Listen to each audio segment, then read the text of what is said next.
ഇന്ന് മോളുടെ സ്കൂളിലെ കുറച്ച് കാഴ്ചകളും വിശേഷങ്ങളുമാണ്. മോളുടെ സ്കൂളിൽ ഒരു എക്സിബിഷൻ ഉണ്ട്, അത് കാണാൻ പോവുകയാണ്. അപ്പോൾ പോണ വഴിയിൽ ഇതാണ് മിറബൽ ട്രീ. അവിടെ അതിൻ്റെ അകത്ത് പിടിക്കുന്ന ഫ്രൂട്ട്സ് ആണ്, നല്ല ടേസ്റ്റാണ് കഴിക്കാനായിട്ട്. അപ്പോൾ അങ്ങനെ മോളുടെ സ്കൂളിലെത്തി എക്സിബിഷനൊക്കെ സ്റ്റാർട്ടായിട്ടുണ്ടായിരുന്നു. അപ്പോൾ അവിടെ റിസപ്ഷൻ മുതൽ ഇയർ 6 വരെയാണ് ക്ലാസ്സസ് ഉള്ളത്. അപ്പോൾ എല്ലാ ക്ലാസ്സിലെ പിള്ളേരും അവരെന്താണോ ത്രൂ ഔട്ട് ദി ഇയർ പഠിച്ചിരിക്കുന്നത് അതിനെ പറ്റിയുള്ള ഒരു എക്സിബിഷനാണ് അവിടെ നടത്തുന്നത്. അപ്പോൾ എന്താണ് അവർ പഠിക്കുക, അങ്ങനെ പറഞ്ഞാൽ ഹിസ്റ്ററി, ജോഗ്രഫി, അതേപോലെ തന്നെ സയൻസ്, ഇതെല്ലാം തന്നെ അവർ പഠിപ്പിക്കുന്നതിൻ്റെ കൂടെ തന്നെ മോഡൽസും കൂടെ ഉണ്ടാക്കിക്കും പിള്ളേർ ക്ലാസ് ടൈംസിൽ. അപ്പോൾ ആ മോഡൽസാണ് അവർ എക്സിബിറ്റ് ചെയ്തിരിക്കുന്നത്. ത്രൂ ഔട്ട് ദി ഇയർ അവരെന്താണോ പഠിച്ചിരിക്കുന്നത് അതിൻ്റെ മോഡൽസാണ് അവർ എക്സിബിറ്റ് ചെയ്തിരിക്കുന്നത്. അപ്പോൾ ഇതിൻ്റെ അകത്ത് ഓരോരോ ക്ലാസ്സിലും ചിലപ്പോൾ 20 മുതൽ ഒരു 22-23 പിള്ളേർ കാണും. അവരെല്ലാവരുടെ മോഡൽസും സെയിം സാധനമാണ്. അതെല്ലാം തന്നെ ഒരു ഡിഫറൻസിയേഷനും ഇല്ലാതെ തന്നെ അവർ എക്സിബിറ്റ് ചെയ്തിട്ടുണ്ട്. അതിൽ നല്ലത് അല്ലെങ്കിൽ കൊള്ളാത്തതെന്ന് പറഞ്ഞ് മാറ്റി നിർത്തുകയൊന്നും ചെയ്തിട്ടില്ല. എല്ലാ കുട്ടികളുടെയും അവർ എക്സിബിറ്റ് ചെയ്തിട്ടുണ്ട്.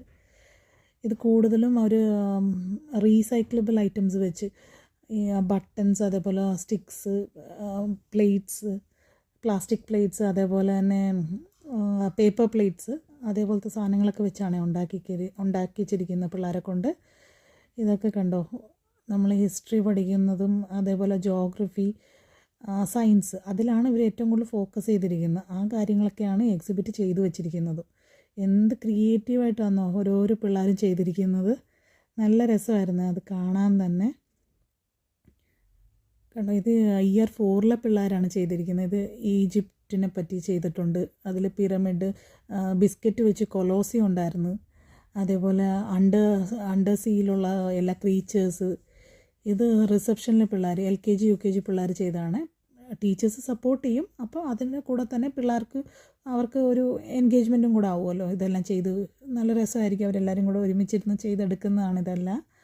ഒരു കാര്യം ഇവിടെ എക്സിബിറ്റ് ചെയ്തിരിക്കുന്നത് പേരൻസ് ഉണ്ടാക്കി കൊടുക്കുന്നൊന്നുമല്ല. വീട്ടിലൊന്നും നമ്മൾ അറിയത്തു പോലുമില്ല ഇവരെന്താണ്, ഏത് സമയത്ത് എന്താ ചെയ്തതെന്ന് പോലും. അപ്പോൾ ഇതെല്ലാം നമ്മൾ ഈ എക്സിബിഷന് ചെന്നപ്പോഴാണ് മനസ്സിലായത്. ഓക്കെ, ഇതൊക്കെയാണ് ഇവർ ക്ലാസ്സിൽ പഠിച്ചതെന്നോ അല്ല. എന്നാന്ന് പറഞ്ഞാൽ ഡെയിലി മോളാണെങ്കിലും സ്കൂളിൽ നിന്ന് വീട്ടിലേക്ക് വരുമ്പോൾ കൊണ്ടുവരുന്നത് ഒരേ ഒരു റീഡിംഗ് ബുക്കാണ്. ആ ബുക്ക് ഒരു 2 ദിവസം അതായിരിക്കും കൊടുത്തു വിടുന്നത്. അത് നമ്മൾ വായിക്കുക, അവരെ ഡയറിയിൽ എഴുതുക, ഇത് വായിച്ചിട്ടുണ്ടെന്ന് പറഞ്ഞ് ഡയറിയിൽ എഴുതുക, അത്രേ ഉള്ളൂ. അല്ലാതെ എക്സ്ട്രാ ബുക്സ് കൊടുത്തുവിടുക ഒന്നുമില്ല. ഒരു ബുക്ക് മാത്രമേ ഉള്ളൂ കൊണ്ടുവരുന്നത്. അങ്ങനെയാണ് മൊത്തം ത്രൂ ഔട്ട് അവരാണ്, സ്കൂളിലാണ് അവർ മൊത്തം ട്രെയിനിങ്ങും എല്ലാം കൊടുക്കുന്നത്. നമ്മളൊന്നും അറിയേണ്ട ആവശ്യമില്ല. ഒന്ന് സപ്പോർട്ട് ചെയ്യണം, നമ്മുടെ പിള്ളേർ ഇച്ചിരി കൂടെ നല്ല രീതിയിൽ പിക്കപ്പ് ആവും. അതാണ് എനിക്ക് മനസ്സിലായിട്ടുള്ളത്. ഇന്നത്തേക്ക് ഇത്രയേ ഉള്ളൂ. ബൈ.